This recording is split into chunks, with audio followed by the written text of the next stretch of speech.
മോത്തി നമ്മൾ ആ ദൃശ്യങ്ങൾ കണ്ടാണ് CCTV ദൃശ്യങ്ങളിൽ ആ കുഞ്ഞ് പിഴഞ്ഞു വീഴുന്നത് നമ്മൾ കണ്ടതാണ്. 20 വർഷങ്ങൾക്ക് മുമ്പാണ് ആ സൈക്കിൾ ഷെഡ് അവിടെ നിർമ്മിച്ചത്. അതിന് മുമ്പ് 40 വർഷം മുമ്പാണ് അതുവഴിയുള്ള വൈദ്യുതി ലൈൻ അതുവഴി പോകുന്നത്. ആ വൈദ്യുതി ലൈൻ മാറ്റി സ്ഥാപിക്കണം എന്നുള്ള നിർദ്ദേശം KSEB നൽകിയതാണ്. അവിടെ അപകടമുണ്ടാകാൻ സാധ്യതയുണ്ടെന്നുള്ള നിർദ്ദേശം നൽകിയതാണ്. പക്ഷേ ഇതുവരെ യാതൊരു നടപടിയും ഉണ്ടായിട്ടില്ല. കാര്യം നേരത്തെ പ്രശാന്ത് പറഞ്ഞതുപോലെ കഴിഞ്ഞ ജൂൺ 15-ാം തീയതിയാണ് അടിയന്തരമായി വൈദ്യുതി ലൈൻ മാറ്റി സ്ഥാപിക്കണമെന്നുള്ള ഒരു നിർദ്ദേശം നൽകിയത്. പക്ഷേ 32 ദിവസം പിന്നിട്ടപ്പോൾ ഒരു കുഞ്ഞിൻ്റെ ജീവൻ നഷ്ടമായിരിക്കുന്നു.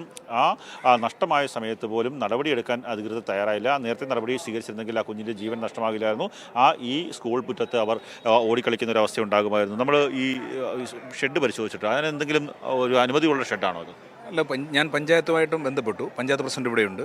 അത് അനധികൃതമായി പഞ്ചായത്തിൻ്റെ അനുവാദമോ പഞ്ചായത്തിൻ്റെ ഒരു അപേക്ഷയോ പോലും ചെയ്യാതെ ഒരു എക്സ്റ്റൻഷൻ വർക്കാണ്. ഇത് സാധാരണയായി ഒരു ഇലക്ട്രിക് ലൈനിൻ്റെ കീഴിൽ ഇത്തരത്തിലുള്ള ഷെഡുകൾ പണിയുന്നതിന് പെർമിഷൻ ഇല്ല. ഇലക്ട്രിസിറ്റിയും കൊടുക്കില്ല, പഞ്ചായത്തും കൊടുക്കില്ല. അപ്പോൾ പഞ്ചായത്ത് പോലും അറിയാതെ ഇങ്ങനെ ഒരു ഷെഡ് പണിഞ്ഞു. അതിനകത്ത് കുട്ടികൾക്ക് ക്ലാസ് റൂമിൽ നിന്ന് ഒരു ഡെസ്ക് ഇട്ടാൽ കയറുന്ന പൊക്കത്തിലാണ് അത് ക്രമീകരിച്ചിരിക്കുന്നത്. വളരെ ദാരുണമായ ഒരു മരണം നടന്നു.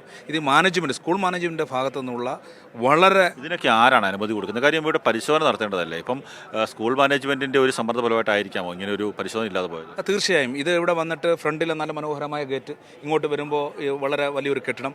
പക്ഷേ അകത്തളങ്ങളിലേക്ക് പോകുവാനോ ചുറ്റുപാടുള്ള കെട്ടിടങ്ങൾ പരിശോധിക്കുവാനോ കഴിഞ്ഞ 9 വർഷക്കാലമായി CPM ആണ് ഇവിടെ ഭരിക്കുന്നത്. CPM മാനേജ്മെൻറ്റാണ് ഇവിടെ. ഇതിനകത്ത് മെറിറ്റ് അടിസ്ഥാനത്തിലോ ബാക്കിയുള്ള കാര്യങ്ങളോ ഒന്നുമല്ല.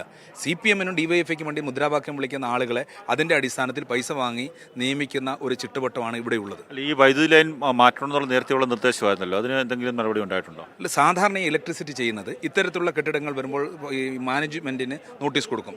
ഇവർ മാനേജ്മെൻറ്റ് നോട്ടീസ് കൊടുത്തു എന്നാണ് ഇലക്ട്രിസിറ്റിയിൽ നിന്ന് നമുക്ക് അറിയാൻ സാധിക്കുന്നത്. പക്ഷേ മാനേജ്മെൻറ്റ് അത് കണ്ടില്ല എന്നാണ് നടിച്ചത്. സാധാരണയായി നമ്മുടെ വീടിനടുത്ത് പോലും നിലവിലുള്ള ഒരു ലൈൻ മാറ്റണമെന്നുണ്ടെങ്കിൽ ഇലക്ട്രിസിറ്റിയിലേക്ക് അപേക്ഷ കൊടുക്കുകയും ആ അപേക്ഷയിന്മേൽ നമ്മൾ ഫോളോ ചെയ്ത് കഴിഞ്ഞാൽ, ഫോളോ അപ്പ് ഉണ്ടായിക്കഴിഞ്ഞാൽ അവർ വന്ന് ഇതിന് എസ്റ്റിമേറ്റ് തയ്യാറാക്കും. എസ്റ്റിമേറ്റ് തയ്യാറാക്കിയാൽ ഇതിന് പണം ആരടയ്ക്കണം? മാനേജ്മെൻറ്റ് അടയ്ക്കണം. എന്നാൽ മാത്രമേ ഈ ഇലക്ട്രിസിറ്റി ഈ ലൈൻ മാറ്റി കൊടുക്കുകയുള്ളൂ. അതല്ല എങ്കിൽ ഇവർക്ക് അത്ര ഉത്തരവാദിത്തമില്ലാത്ത തരത്തിൽ പോയി അല്ലെങ്കിൽ പണമില്ലാതെ പോയാൽ സ്വാഭാവികമായിട്ടും പഞ്ചായത്തിന് ഇവർക്കൊരു അപേക്ഷ കൊടുക്കാം. പഞ്ചായത്തിന് അപേക്ഷ കൊടുത്താൽ എത്രയോ കമ്മിറ്റി തീരുമാനപ്രകാരം വഴിയിൽ പക്കൽ നിൽക്കുന്ന പോസ്റ്റുകൾ മാറ്റിയിടുന്നു. അതിന് എസ്റ്റിമേറ്റ് എടുത്ത് പഞ്ചായത്തിന് ആ പണം അടയ്ക്കാൻ സാധിക്കും. പഞ്ചായത്തിന് പോലും അങ്ങനെ ഒരു അപേക്ഷ ഈ മാനേജ്മെൻറ്റ് കൊടുത്തിട്ടില്ല.